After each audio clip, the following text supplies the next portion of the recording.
We've all seen the DJI Mini 5 Pro leaks, the box photos, spec lists, and all that early tempting info.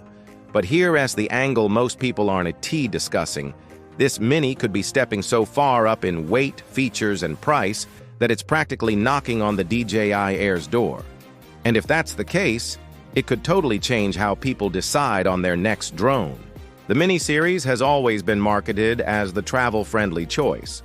But if the rumors are accurate, the Mini 5 Pro might cross the $250G mark and land in a price bracket uncomfortably close to the Air 3S. For years, the Mini's greatest edge wasn't just portability. It was staying under $249G, which meant no registration in many countries and fewer flight restrictions. If this new model loses that advantage, it ends up in the same regulatory category as the Air 3S.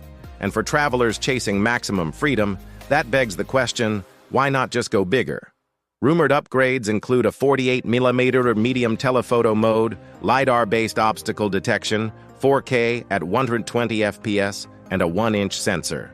Meanwhile, the Air 3S already offers forward-facing LAR, a dual-camera system, wide plus telephoto, and excellent low-light performance.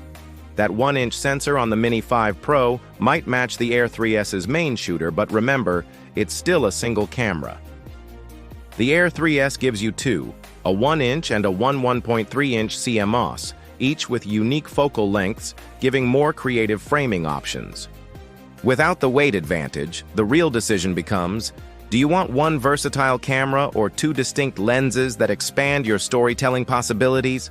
Battery life?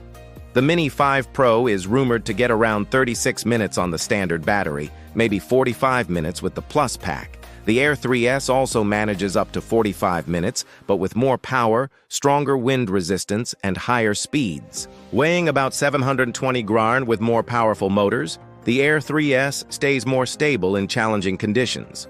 Now, price is where things get really close. The Mini 4 Pro launched around $759.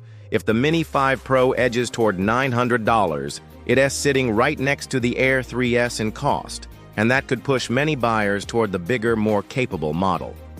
So the question is, will the Mini 5 Pro remain the obvious travel pick, or is it about to blur the lines with the Air series? Share your take below. I'd love to hear what you think. Thanks for watching. See you in the next one.